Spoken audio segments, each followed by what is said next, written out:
Hello students and welcome back to channel Siraj study study. आज input tax credit का lecture number 4 होगा, जिसमें हम करेंगे नए पॉइंट्स ऑफ आईटीसी। स्टार्ट करेंगे आज क्लास।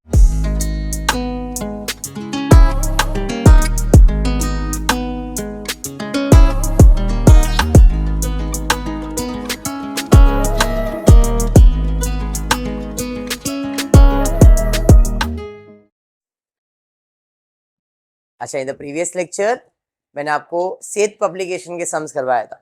मैंने पहले भी कहा अभी सेत पब्लिकेशन के जितने भी सम्स है अपन प्रैक्टिस भी कर लेते ताकि अपना टॉपिक क्लियर हो जाए। अब बचता है सिर्फ और सिर्फ एक और बड़ा टॉपिक है, वो है टाइम ऑफ सप्लाई।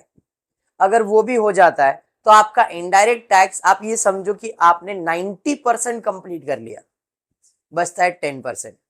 बराबर है। तो अपन थोड़ा सा हॉल्ट ले लेंगे, दूसरे सब्जेक्ट्स की तरफ जाएंगे। टाइम ऑफ सप्लाई होने के बाद बोल रहा हूं मैं, ठीक है। टाइम ऑफ सप्लाई जैसे ही कंप्लीट हो जाएगा उसके बाद एफए का, अमाल कमीशन, एलएलपी का भी लेक्चर तुमको चाहिए, तो वो भी अपना लेक्चर स्टार्ट कर दूंगा ताकि फिर सिलेबस भी लेवल पे आ जाए तुम्हारा। ठीक है, चलिए देखते हैं आज का सम क्या दिया गया है। कल का याद है ना क्या किया था? चलिए थोड़ा आ जाओ, आपको चाहिए इधर। दो क्वेश्चन दिया है, from the following information for the month of Jan 23 compute the admissible ITC। Goods worth rupees 20,000 were purchased from MT MT January Industry, but they did not pay GST। हमने 20,000 का गुड्स परचेज किया था कोई company से, लेकिन उस पर GST पे नहीं किया है, तो क्या वो टैक्सेबल है या non taxable? Goods purchase from MT industry but not has tax, क्या लिखा है? But not tax has been paid to the government, it is taxable और नॉन टैक्सेबल? नॉन टैक्सेबल है। अच्छा ठीक है, चलिए किधर है? हाँ, उस पे जीएसटी पे नहीं किया, मतलब उसको जब जीएसटी पे नहीं किया तो आईटीसी क्लेम कैसे करोगे? अरे समझ में आ रहा है? आपने जो गुड्स परचेज किया उस पे जीएसटी भरा ही नहीं है, तो क्या आईटीसी क्लेम होगा क्या? समझ में आया क्या बोल रहा हूं? वापस, तूने गुड्स परचेज किया तो गवर्नमेंट को टैक्स दिया, उसे कहते हैं इनपुट टैक्स क्रेडिट। जो मैंने परचेज किया उस पर टैक्स भरा है, तो गवर्नमेंट को भाई पहले से टैक्स भर के रखा है, चलो अब मेरे को क्रेडिट दे दो उसका। तो जब मैंने ये गुड्स परचेज किया था तो उस पर कोई टैक्स भरा ही नहीं है, तो क्रेडिट कैसे मिलेगा? बात समझ में आया? इसलिए वो नील है। Okay, next, goods purchase with a valid tax invoice, कल ही बताया है इसको। चलिए ठीक है, नेक्स्ट उसके बाद, goods purchase in month of Jan but only received in the month of Feb for ₹2 lakh. Jan में गुड्स परचेज किया है, Feb में गुड्स मिला है 2 लाख का, टैक्सेबल के non taxable? Compute admissible ITC for the month of Jan, ये पूछा गया है, क्वेश्चन रीड किया ना अच्छे से। टैक्सेबल के नॉन टैक्सेबल? क्यों? समझ में आ गया? क्लियर है? अगर ये Jan के मंथ का होता, Jan में गुड्स मिल जाता, बिलिंग हो जाता, तो Jan के मंथ में, Feb में टैक्सेबल हो जाएगा, बट Jan में होगा क्या? नेक्स्ट उसके बाद क्या है? Goods purchase without tax invoice. चलिए ठीक है, नेक्स्ट उसके बाद क्या है? Goods purchase but not use for business.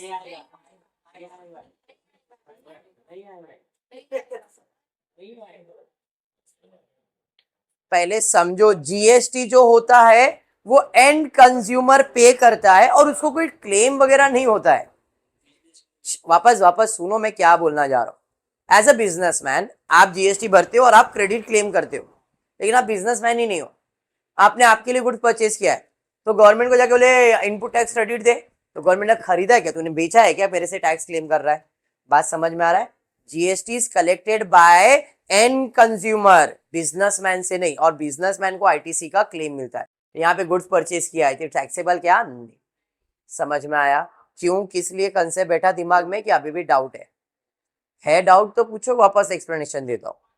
वापस से एग्जाम्पल है, आप मेरे पास गुड्स परचेज करना है, बट आप बिजनेसमैन हो, तो आप वो गुड्स क्यों परचेज कर रहे हो? बेचने के लिए। तो आपने मुझे टैक्स दिया, आप गुड्स बेचोगे, उसमें टैक्स कलेक्ट करोगे तो आपको आईटीसी मिल जाएगा, जो आपने मुझे टैक्स भरा है उसका आपको क्लेम मिल सकता है। लेकिन वही जगह पे आप कस्टमर हो, मेरे पास से सामान खरीद रहे हो, आपने मुझे टैक्स भर दिया, अब वो सामान किसी को बेचने वाले हो क्या, उस पर टैक्स मिलने वाला है क्या, क्लेम कैसे करोगे? समझ में आया?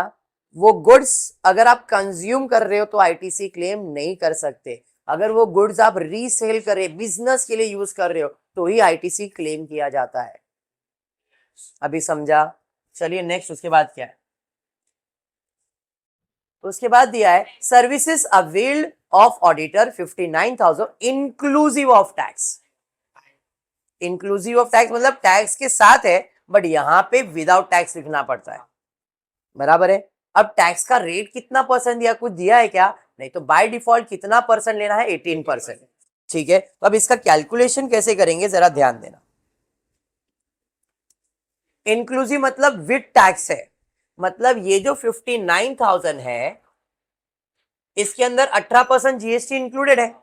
18% इंक्लूडेड है मतलब ये 118% हो गया। नॉर्मली हर फिगर 100% होता है, उसमें जीएसटी मैंने ऐड कर दिया 18%, तो 59,000 इंक्लूसिव ऑफ टैक्स बोला है, इसलिए 59,000 कितना परसेंट हो गया?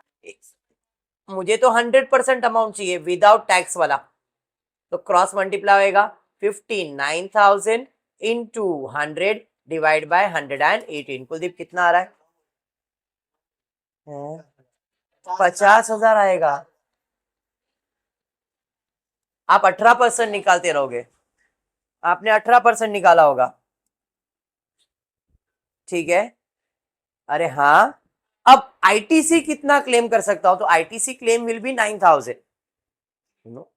100% जीएसटी मतलब बिल कितने का हुआ है? 50,000 का, और क्लेम कितना कर सकते हो? सिर्फ 9,000।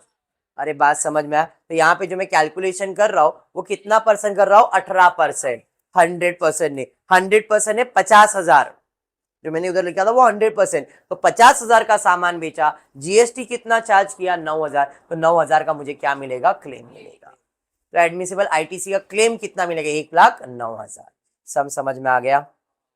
Any doubt? पहला सम क्लियर। बढ़ते सेकेंड सम की तरफ, देखते क्या क्या हुआ, कुछ डाउट है क्या एविएटर? कुछ डाउट है? हाँ, तो एक बाय डिफॉल्ट रेट होता है जीएसटी का ओवरऑल, जब कोई रेट नहीं होता तो जीएसटी का रेट है 18%। इंक्लूसिव बोला है, टाइप्स ऑफ गुड्स जब करवाऊंगा ना तो जीएसटी का रेट दे दूंगा मैं तुमको, जिसका रेट नहीं पता होता है वो बाय डिफॉल्ट 18% कैटेगरीज में आता है, ठीक है। कुछ गुड्स के परसेंटेज प्री डिसाइडेड होते हैं और जो बाय डिफॉल्ट गुड्स होता है उनका 18% जीएसटी होता है, ठीक है।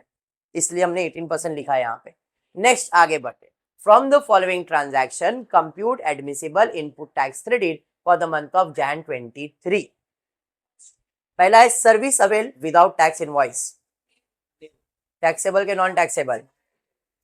Service avail for personal benefit of proprietor, समझ में आ गया।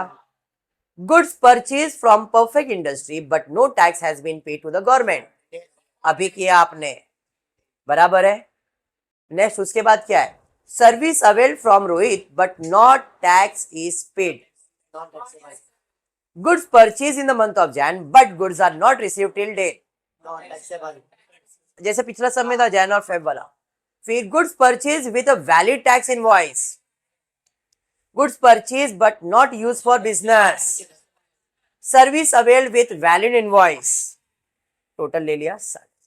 सब समझ में आया? अभी ये वैल्यू ऑफ सप्लाई में भी आएगा, वैल्यू ऑफ सप्लाई में और इसमें एक बेसिक सा डिफरेंस है, बता देता हूं, क्वेश्चन सेम रहेगा बट बेसिक सा डिफरेंस क्या रहेगा?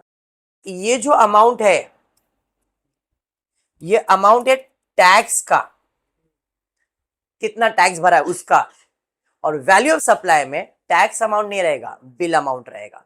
मतलब जैसे अभी पिछले सब में 50,000 प्लस 9,000 तो टोटल हुआ था 59,000, हाँ, तो वैल्यू ऑफ सप्लाई कितना हुआ था?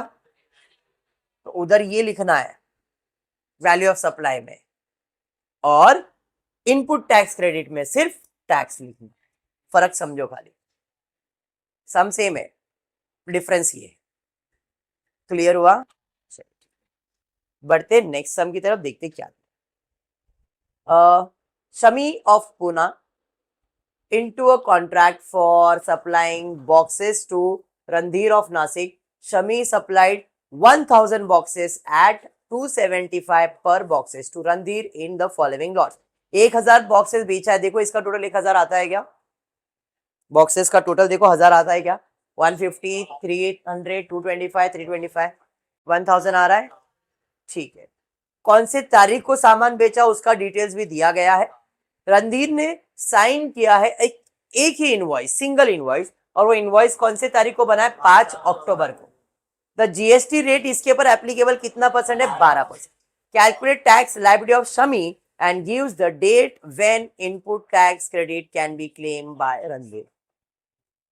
शमी ने सामान बेचा, रणधीर ने सामान परचेज किया है, तो परचेज किया मतलब इनपुट मिलेगा उसको.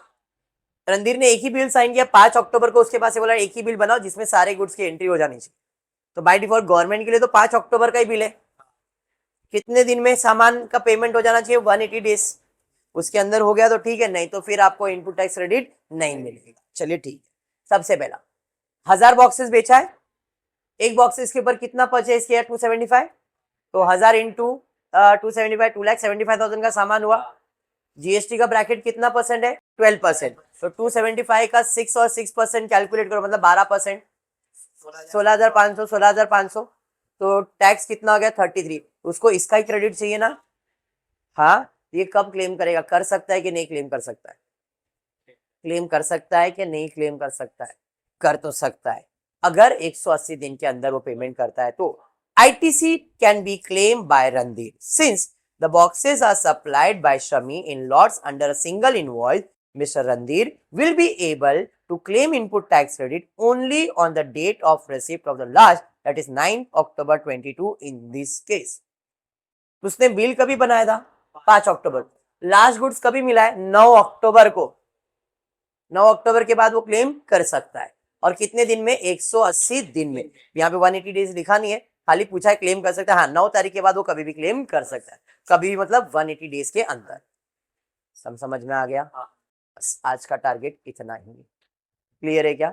आज इतना ही करते हो. फुली वीडियो पसंद आया तो प्लीज वीडियो को लाइक कर देना, फ्रेंड्स ग्रुप में शेयर करना, चैनल को सब्सक्राइब करना. Thank you for watching the video.